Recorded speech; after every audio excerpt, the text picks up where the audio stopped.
Welcome to today's video. Since their very first show together on August 19, 1975, Penn and Teller have astounded and charmed audiences all over the world. The duo, comprised of Penn Jillette and Raymond Teller, combine the worlds of comedy and magic in a melting pot of showmanship that has earned them fans spanning generations.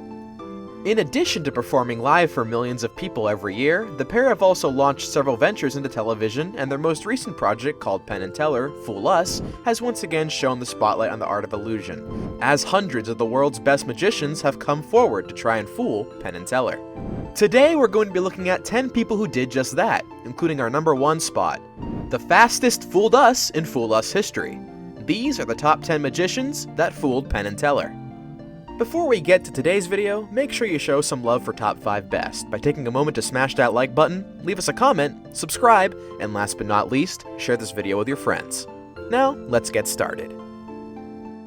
Number 10. Leon and Ramy. Will you please welcome Leon and Ramy?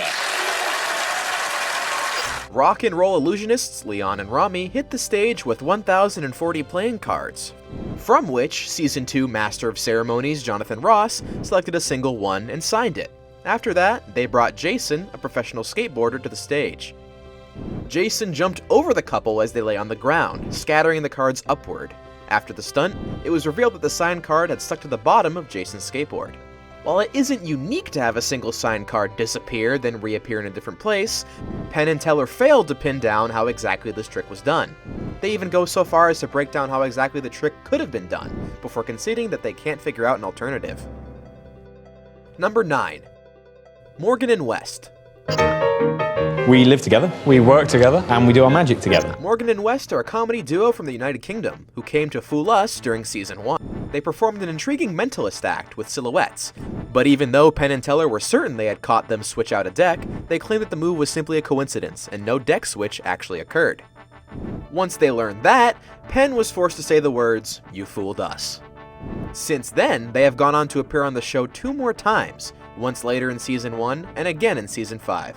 Following their appearances, Morgan and West continue to tour the country, earning rave reviews everywhere they go. Number 8. Joshua J. Everything that I do, everything that I read, everything that I watch is fodder for magic tricks. Joshua J is a fast-talking magic man with wit and cunning that succeeded in fooling Penn and Teller back in 2015. Joshua considers himself a storyteller first and a magician second, but that didn't prevent him from pulling one over on the infamous pair. He opens his act with a story about a blind child, and how she inspired him to craft a trick that would fool the mind instead of the eye. The trick is an incredible twist on guessing a card. However, he culminates the act by suddenly turning all of the cards in the deck blank.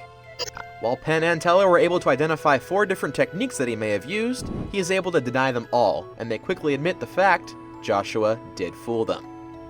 Since appearing on the show, Joshua has made a number of other televised appearances, including, most recently, Good Morning America and The Today Show. Number 7. Paul Gertner. Now, Penn and Teller, it's a pleasure to be here, and I brought something special to show you. Fooling Penn and Teller with a trick they've never seen is one thing. Fooling them with a trick they've studied is an entirely different thing. But that's just what Paul Gertner did during the 3rd season of Fool Us. Back in 1994, Paul wrote a book called Steel and Silver, and in that book he describes a trick, one so impressive that one of his copies sold to none other than Penn Jillette. However, by his own admission, Penn was yet to master the trick. Flash forward 22 years, and Paul brought a variation of that very same trick to Fool Us. Despite having read his book and understanding the foundation of his sleight of hand act, neither Penn nor Teller were able to discern what Paul had done, and so he joined the short list of elite magicians to receive the Fool Us trophy. He would also go on to appear a total of 3 more times, first in Season 3, and then in Seasons 4 and 5 consecutively. He also appeared on The Tonight Show with Johnny Carson 3 times. Needless to say, he is no stranger to the spotlight. Number 6. Shawn Farquhar. I come from a little place called Maple Ridge, British Columbia, Canada.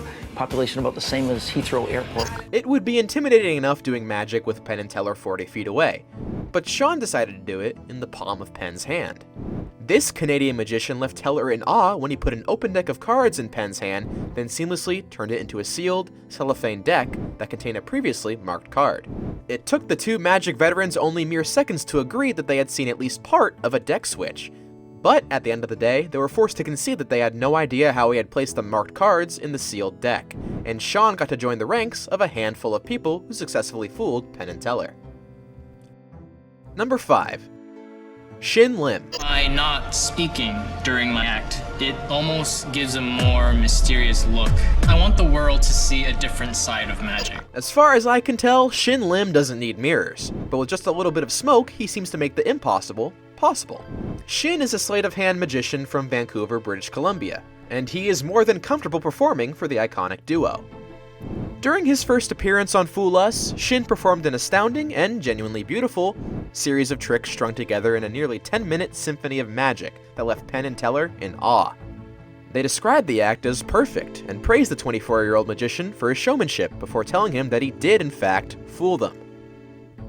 Shortly after his appearance, however, a freak accident caused Shin to sever 2 of the tendons in his left hand, meaning for quite some time he was incapable of performing his trademark sleight-of-hand illusions. But Shin wasn't about to let that stop him, and by 2017 he was not only performing magic again, but he was ready to prove to us that he was just as good as before. On July 27, 2017, Shin returned to the Fool Us stage to do it all over again, this time with an equally beautiful and mesmerizing display of art and magic that, once again, fooled Penn and Teller. But he didn't stop there, going on to win America's Got Talent in 2018. Number 4. Francis Menotti. Hi, I'm Francis Menotti, and I'm what you might call an absurdist magician. This charismatic and entertaining magician based in Philadelphia, Pennsylvania, had been performing magic for over 30 years, so when he took the stage for Fool Us, it was bound to be something truly special, and he did not disappoint. In a mind-bending demonstration, Francis asked the Master of Ceremonies, Jonathan Ross, to randomly circle a word in a thesaurus. Meanwhile, 7 audience members were tasked to select Scrabble tiles from a bag, and, you guessed it, somehow the words were the same. While he may have accurately guessed the word, he pretty much left us without words, and Penn and Teller agreed, confirming that he indeed fooled them. Number 3. Handsome Jack. My name is Handsome Jack, and I'm a male model. Handsome Jack is a male model turned magician who used a very Penn and Teller-esque routine to fool them. First, Jack starts with the routine act of tearing up a paper and magically restoring it.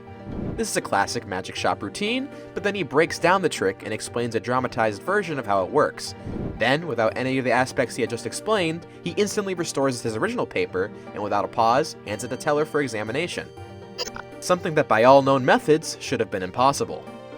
For the next few moments, Penn and Teller discussed the incredible finale, and as it turned out, they initially believed that they had determined his method to be a complex folding technique. But an instant replay confirmed that he had separated each individual scrap of paper, meaning that the sheet had in fact been torn. Realizing this, Penn and Teller had no idea how he could have possibly accomplished the seemingly impossible task. Number 2. Kostya Kimlat. Hi, I'm Kostya Kimlat, a business-focused magician specializing in sleight-of-hand magic. Halfway through Season 2, Penn and Teller got to encounter something truly amazing, a trick that made them feel like kids again. Kostya Kimlat is a Ukrainian-American magician, motivational speaker, entrepreneur, and business consultant who has found his way to weave magic into each aspect. When he came to the Fool Us stage to perform Sleight of Hand, right under their nose, the ending was predictable, and yet the execution was so poetic that neither Penn nor Teller could decipher what had just happened. The crazy part isn't in what he did, but how he did it, and I have a feeling that's something he'll take to his grave. I saved the best for last, but first, I have a quick challenge that takes only 5 seconds to complete. If you can leave a like and subscribe within the next 5 seconds, you'll get 10 years of amazing luck. Just try it, it really works. Number 1. Stephen Brundage. Hi, my name is Stephen Brundage, and I grew up in Brooklyn, but I currently live in Saratoga Springs, New York. A street performer from Los Angeles, California, took the Fool Us stage in 2015 for the Season 2 premiere. But rather than playing cards, he came equipped with 2 Rubik's Cubes. 2 cubes that he repeatedly turned from a total scramble to a solved cube in the blink of an eye. Penn and Teller watched on in amusement before the finale. When he had severely scrambled his own cube, and the pattern seemed as unique as a fingerprint, he snapped his fingers and made an exact replica of it from a cube that had been in Teller's possession the entire time. The trick is so stunning that it's difficult to explain. As it turns out, it was also difficult to figure out, because Penn and Teller took no time to deliberate before declaring on the spot they had completely and totally fooled them. Just 1 year before appearing on Fool Us, Steven was the star of a viral video in which he used magic to get out of a speeding ticket. The routine was surprisingly similar to the one he performed for Penn and Teller, proving that he definitely didn't rely on angles or fancy stage trickery to pull off the feat. He can perform the trick pretty much anytime, anywhere. No matter how many times you see it though, it never stops being amazing. Those were the top 10 magicians that fooled Penn and Teller. If you can think of any we missed, go ahead and let us know in the comments below. Until next time, thanks for watching.